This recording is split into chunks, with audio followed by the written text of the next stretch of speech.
तो guys, RPSC को हम डिस्कस कर रहे थे, जिसके 3 पार्ट कंप्लीट हो चुके हैं। आर्टिकल नंबर 319 319 तक हमने आर्टिकल 319 तक हमने डिस्कशन कर लिया। अभी हम चौथा जो पार्ट है, पार्ट 4, उसमें आर्टिकल नंबर 320 320 को हम डिस्कशन करेंगे। आरपीएससी के कार्य, functions, work of the RPSC. What is the work of the RPSC? Why RPSC formed? देखिए, पहला, राज्य के प्रतियोगी प्रतियोगी परीक्षाओं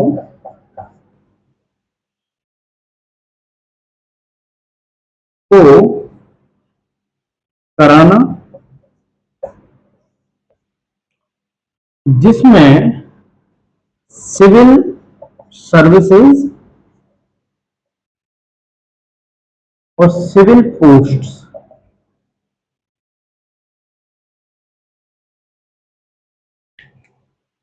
and other recruitments.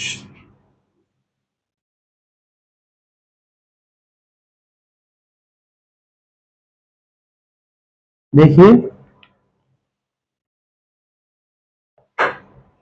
Article number 320 RPSC का जो फंक्शंस एम्बॉडीज करता है, वह कि राजस्थान के कॉम्पिटिटिव एग्जाम्स, प्रतियोगी परीक्षाओं को कंडक्ट कराएगा, civil service, civil post and other recruitment, भर्तियों को कराएगा, साक्षात्कार कराएगा, साक्षात्कार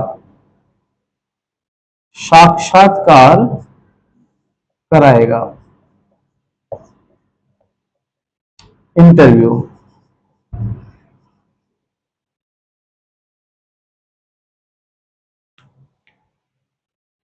ये जो मेन एक काम था आर्टिकल नंबर 320 के तहत, ऑल कॉम्पिटिटिव एग्जाम्स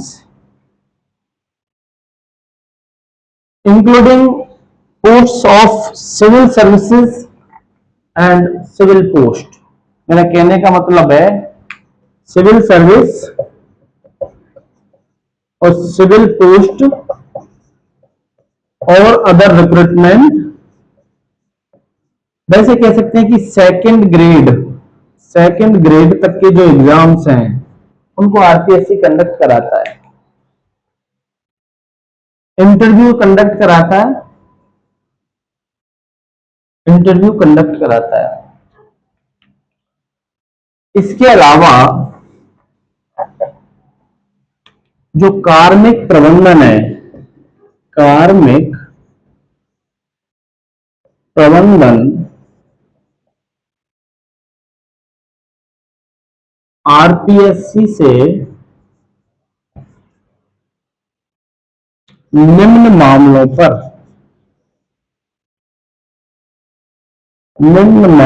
पर सलाह लेता है, सलाह मशवरा करता है।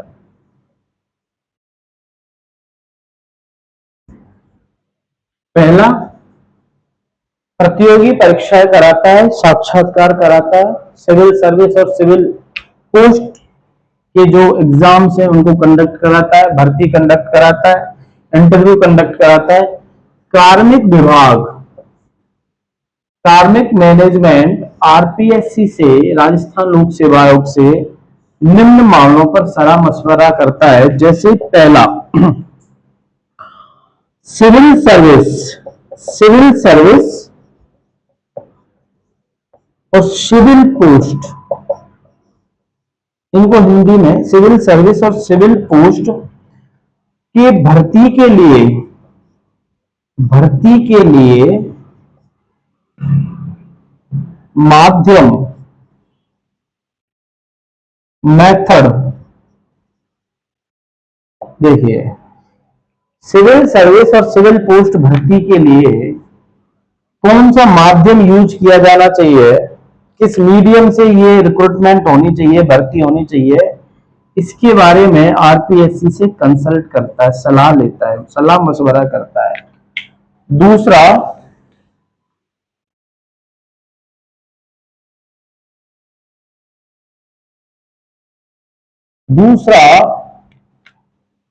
देखिए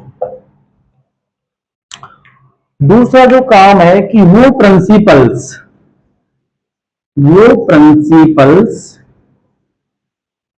सिद्धांत, देखिए सिद्धांत, किन सिद्धांतों का अनुसरण करना चाहिए, फॉलो करना चाहिए, किस चीज के लिए, अपॉइंटमेंट ऑफ पोस्ट, पदों की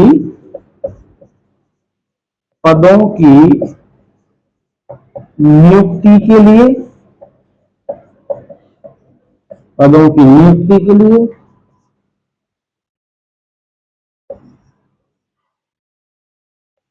एक सेवा से दूसरी सेवा, एक सेवा से दूसरी सेवा में पदोन्नति के लिए एवं स्थानांतरण ट्रांसफर। देखिए कार्मिक विभाग आरपीएससी दोनों आपस में कंसल्ट करते हैं, सलाह मशवरा करते हैं कि पदों की नियुक्ति के लिए appointment of posts for civil service and civil post, एक सेवा से दूसरी सेवा में पदोन्नति एंड स्थानांतरण, इसके लिए आरपीएससी से कार्मिक विभाग, कार्मिक प्रबंधन सलाह मशवरा करते हैं।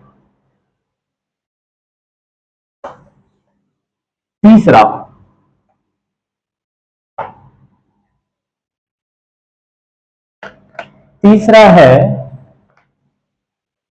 आरपीएससी का जो थर्ड वर्क है, कंसल्टेटिव वर्क, सूटेबिलिटी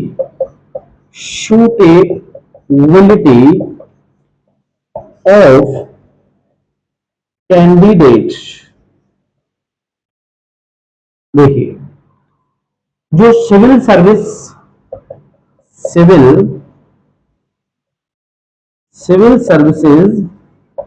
और सिविल पोस्ट हैं, सिविल सर्विस और सिविल पोस्ट हैं, इनके लिए जो कैंडिडेट्स अभ्यर्थी होंगे उनकी सूटेबिलिटी, हम इसको ब्रॉड कंसेप्ट में, एक बड़े कंसेप्ट में इस सूटेबिलिटी को हम एलिजिबिलिटी बोल सकते हैं, एलिजिबिलिटी योग्यता या पात्रता, सूटेबिलिटी ऑफ द कैंडिडेट्स। और इसी में एक सेवा से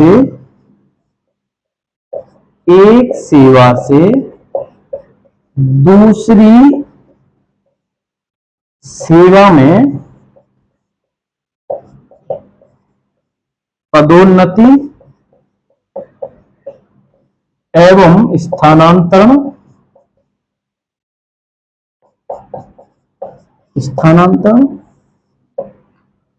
नियुक्ति, स्थानांतरण के द्वारा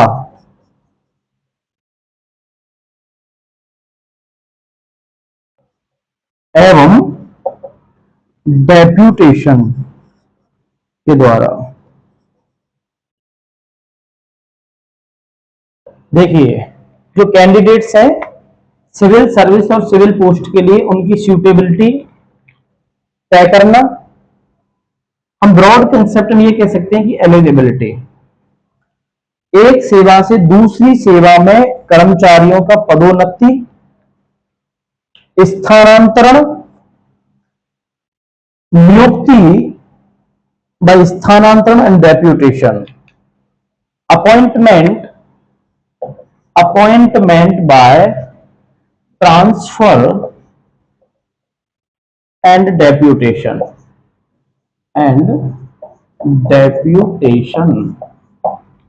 ठीक है, यहां हुआ। और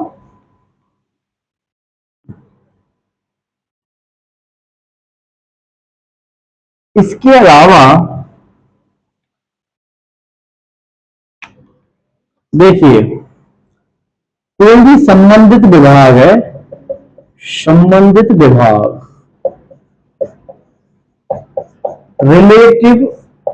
रिलेटेड डिपार्टमेंट पदोन्नति के लिए अभ्यर्थना भेजता है आरपीएससी के लिए। संबंधित विभाग पदोन्नति के लिए आरपीएससी को अभ्यर्थना भेजता है और आरपीएससी से अनुमोदन के लिए अनुरोध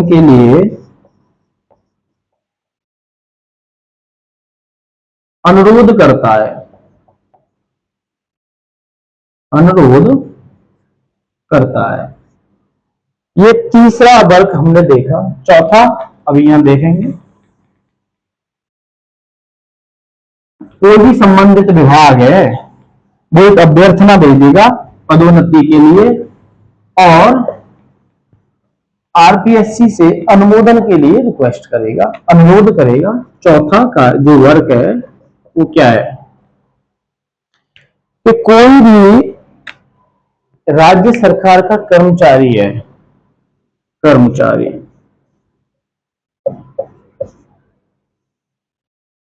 सरकार का, उसके खिलाफ अनुशासनात्मक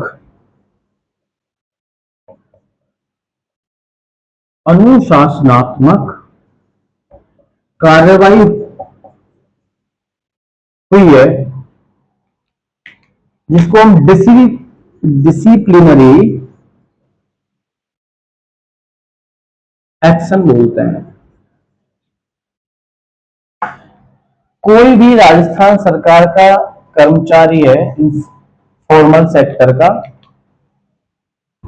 उसके खिलाफ अनुशासनात्मक कार्रवाई अगर होती है तो जो याचिकाएं और जो मेमोरियल्स होते हैं, मेमोरियल्स ऑब्लिक याचिकाएं, पिटीशन याचिकाएं, वो किस फॉर्म में होती है? पहला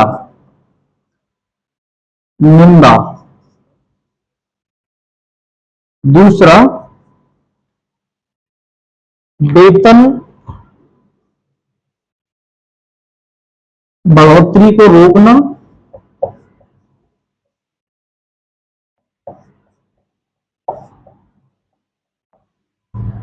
तीसरा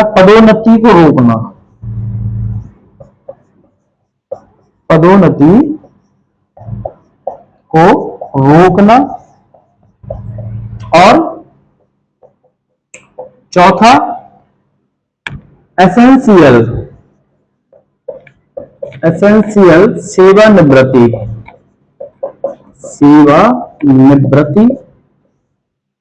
छठवा सेवा से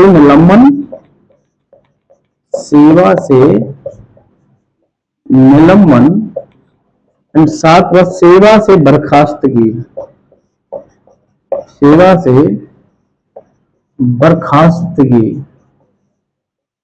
एंड आठवां अवनति, पद से अवनति। अब सुनिए, कोई भी राजस्थान सरकार का गवर्नमेंट एम्प्लॉय है, अनुशासनात्मक कार्रवाई है, डिसिप्लिनरी एक्शन किस फॉर्म में होंगी? मेमोरियल एंड पिटीशन, याचिका के फॉर्म में होंगी। निंदा, वेतन बढ़ाने को रोकना, जिसको कहते हैं सैलरी इंक्रीजमेंट, पदोन्नति प्रमोशन को रोकना, एसेंशियल सेवानिवृत्ति, सेवा से निलंबन, सेवा से बर्खास्तगी एवं पद से अवनति। पांचवा जो इसका वर्क है उसको समझेंगे। चार वर्क हमने अच्छे से समझे। पांचवा वर्क क्या कहता है आरपीएससी का।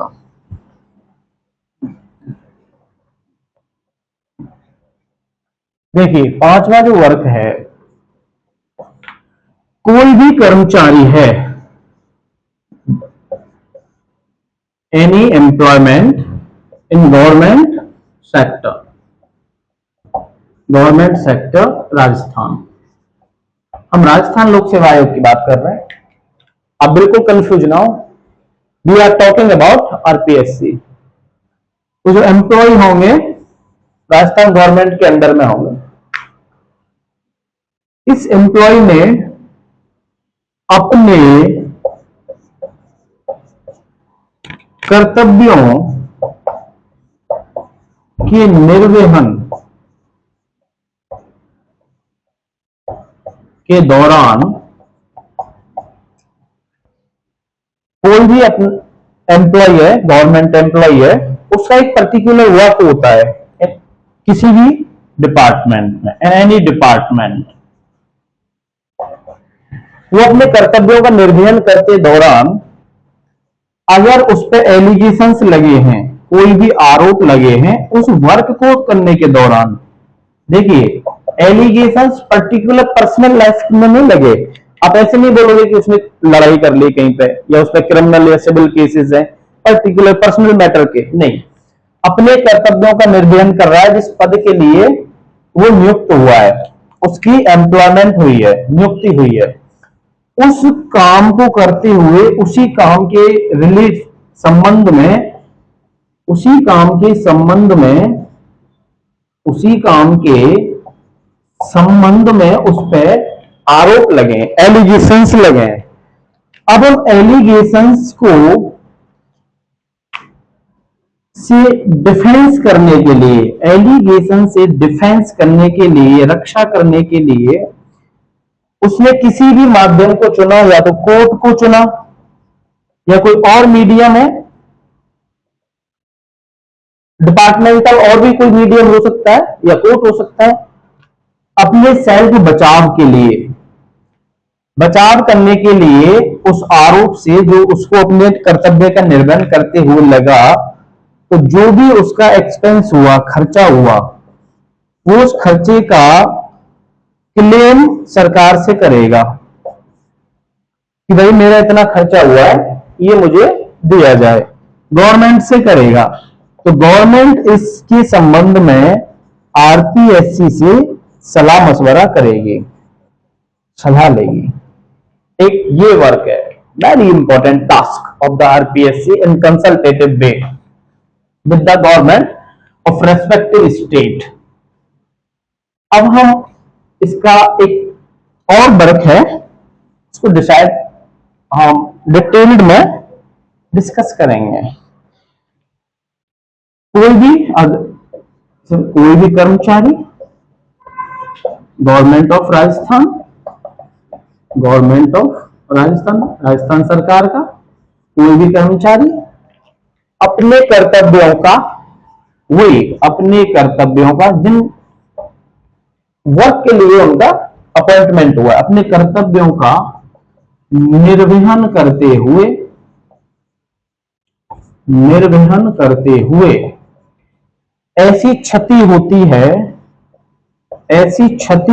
है इंजरी, तो वो एम्प्लॉय पेंशन के रूप में या रिवार्ड, इनाम के रूप में गवर्नमेंट, राजस्थान सरकार से अनुरोध करेगा, ये क्लेम करेगा। तो सरकार यहां पे फिर वही आरपीएससी से कंसल्ट करेगी। तो आप सुनिए आरपीएससी के वर्क, आपको मैं एक बार से पूरा रिवाइज करा देता हूं।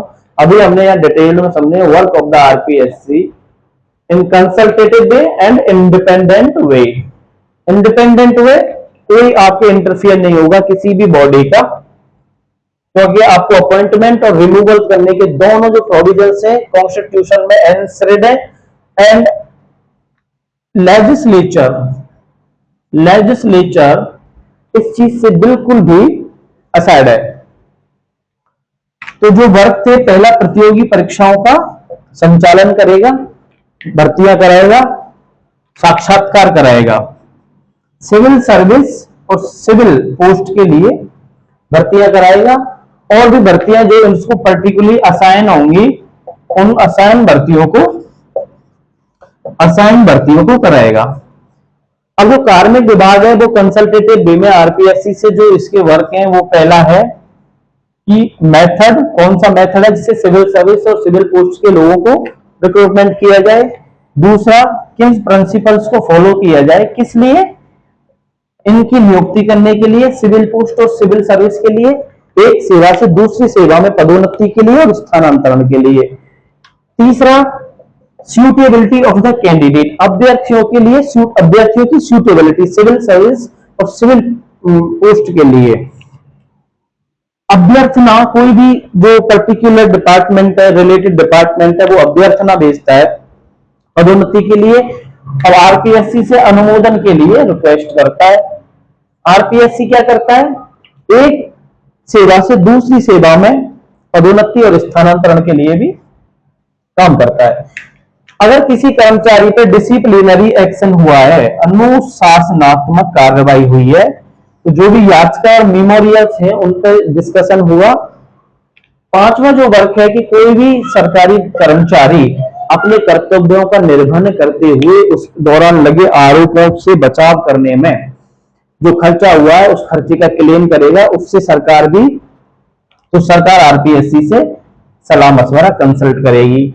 अगर किसी कर्मचारी को क्षति हुई है, इंजरी हुई है अपने कर्तव्यों का निर्वहन करते हुए, तो वो पेंशन और किसी इनाम रिवार्ड के लिए सरकार से क्लेम करेगा या अनुरोध करेगा, तो आरपीएससी उससे कंसल्ट करेगी।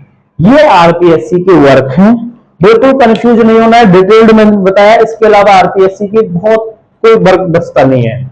हमने ब्रॉडली एक्सप्लेनेशन में इसको समझाया, सारे जो भी इसके वर्क हैं वो इसमें हमने मेंशन किए हैं। Thank you guys. नेक्स्ट जो पार्ट है, पार्ट नंबर 5, उसको हम डिटेल में समझेंगे। उसमें आर्टिकल 321, 322 और 323 तीन लेफ्ट आर्टिकल हैं, इनको हम समराइज वे में एक्सप्लेन वे डिस्कस करेंगे। Please watch it completely and subscribe it, support us, like it. Thank you guys.